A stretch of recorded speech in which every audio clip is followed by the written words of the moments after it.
Well, to our interview now, where international experts on outsourcing and shared services will gather today in Nairobi at the Laika Hotel for the Rockefeller Foundation Forum, and we'll have representatives from over 200 non-governmental organizations, NGOs, and development agencies who will be able to learn how to increase the efficiency of their operations through the use of outsourcing and shared services. Our guest today is one of the speakers. He is the CEO of NetHope, and he's Dr. William Bradley. Thank you for joining us. Thank you for having me. What are some of the opportunities when we come to BPO, the business processing outsourcing? What are some of the opportunities in Kenya? In Kenya, we're working on a number of opportunities. One is procurement. It's very critical that we base a lot of the procurement for East Africa and beyond, actually all of sub-Saharan Africa, here. So we're working on a plan to be able to do more and more of that here. That's just one example. Yes. There are many. Yes, and I can see that, you know, the conference today will be a really big conference. A lot of people are interested in Kenya. What is making investors interested in Kenya? Yes, well, first of all, of course, Kenya is a rich, and all of East Africa, if you include Ethiopia, you've got 200 million people. So it's a strategic part of Africa and of the world, an emerging market in the world. That's one. The other is with the cable coming in, the fiber coming in, you eventually, when all four cables come in, will have 4.8 terabytes of data coming up to your shores, and that should in turn impact the entire country economically and socially. Yes, it's interesting that you mentioned the undersea cable. And how is that going to change business in Kenya? Well, I think I would want to say it's going to be transformative. Yes. Now, I've had a number of years of experience, so there's always hiccups and there's always challenges and adjustments to it. But overall, I think over time, you'll see a tremendous positive impact on the country of Kenya and beyond. Yes, you've had a lot of experience, as you've just said. Yes. How does Kenya compare to other developing countries? Well, it reminds me of Singapore, Hong Kong, the so-called Asia Tigers. The Tigers, you really? Know, yeah, it does. I worked for years in international businesses, and most of my career before coming with NetHope. And it reminds me of those days when I would travel in those countries, Thailand and Hong Kong and so forth. And I feel the same way here, economically, in terms of opportunity. Yeah, and how do we compare, for example, to, you know, the Asian Tigers? How far are we, and do we have the potential to get to where some countries like China are at the moment? Well, it's hard for me to say definitively, or anyone to say probably, but my hypothesis is that Kenya in particular is a very well-educated population, very articulate population, a very motivated, energetic population. People want to get ahead and have an impact. There's also an international point of view. Kenya is not an isolated country for the most part in terms of perspective. So you're open to ideas and the flow of ideas, and I think with the breakthroughs in technology and bringing the internet in, information can be dispersed and exchanged globally very fast through social networks and other means.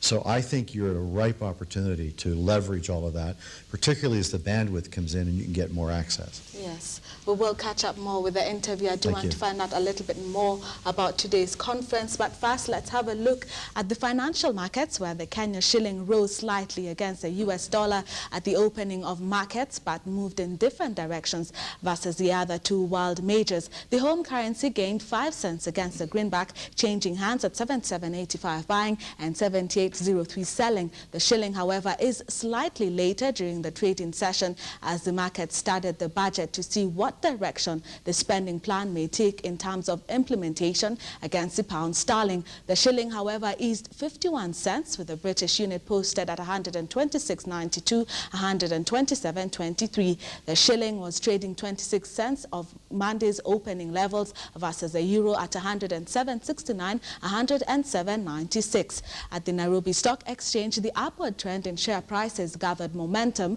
with only 3 of the day's active stocks recording marginal losses. The NSE 20 share index rose 42.76 points, while the comprehensive NSE All Share Index added 0.84 points. The total market value of shareholders' wealth at the bourse increased by 9.7 billion shillings. Safaricom, Equity Bank, KCB and Mumia Sugar were the most active stocks. The biggest price gainers included Car and General, rising 10%, Crown Badger adding 4.76%, Kenya Airways edging 4.55% higher, and Bamburi Cement closing the day at 4 cents stronger. The biggest and only 3 price-losing stocks were Jubilee Insurance, shaving off 0.81%, Diamond Trust Bank easing 0.71%, and NIC Bank down 0.67%. Well, the undersea cable has brought in a lot of excitement. We're seeing a lot of people talking about ICT, but today we are talking about BPO, which is, there is a conference being held today, and in the studio today is one of the speakers who will be talking at the conference today, and his name is Dr. William Bradley. He is the CEO of NetHope.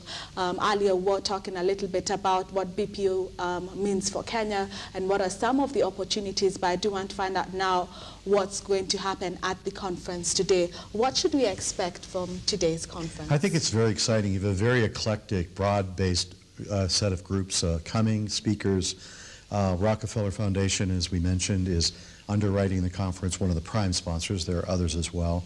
And you've got very interesting perspectives, both NGOs, nonprofits that work in Kenya and beyond. You have commercial perspectives and other government perspectives that will bring a nice, what we might call an ecosystem of partners working on this topic. Yes. BPO brings in something else a bit interesting, outsourcing.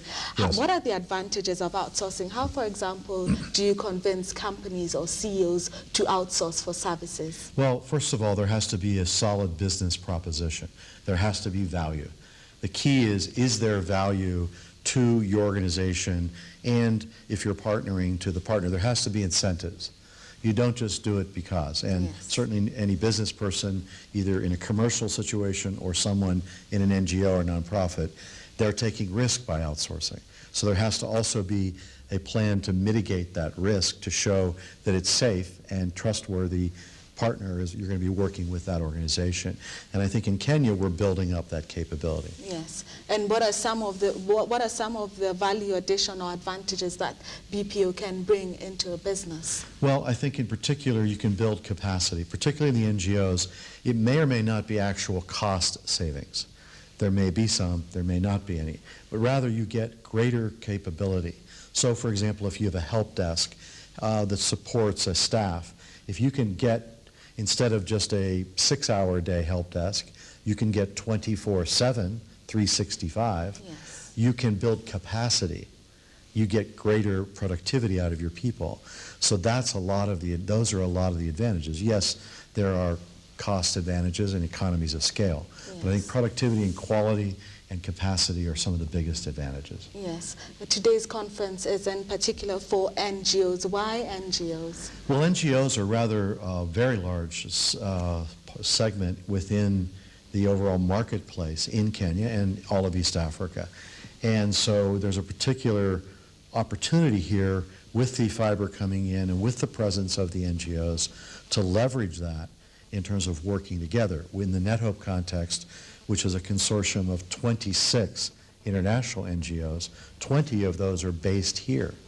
They're international, the Red Cross, World Vision, Oxfam, and so forth, but they have 20 of them are here. So if we can start to pool those resources and concentrate the effort, I think we can have a real impact. Yes, I know you will be giving a talk today about it. I don't know if you're a bit nervous, but I know you will be giving a talk today. Give us some highlights of what you will be talking about Yeah, today. I think first of all, there's an overall vision of where this could take us. And I believe, and so does the Rockefeller Foundation, other organizations that are supportive of NetHope, Microsoft, Cisco, and others, that this can be truly, as I said earlier, transformative to the NGO sector itself, making it much more effective and much more efficient and much more productive over time. So that's the grand vision. And we have 26 organizations that are in 180 countries around the world and have in total $33 billion of annual program revenue coming into those organizations and 350,000 people in those 26 large NGOs. So if you put all that together and you think, how can we leverage all of that in Kenya and around the world, that's critical. And so that's our grand vision. Then as we bring it down here locally, we believe that East Africa, and in particular Kenya, can be a strategic location to make that happen in the emerging markets. And this is a key place for that. Yes. Thank you very much for joining us today. Thank you very much. Let's catch up now with more business stories where the Kenya tourism projects will flood the world mass travel market starting Wednesday. A 45-second advertisement sponsored by the European Union premieres on CNN today with 8 daily slots to run for the next 6 months. The international advertising campaign has been funded from a 160 million shillings grant extended to the Kenyan tourism from the European Union. And here are glimpses of the advertisement.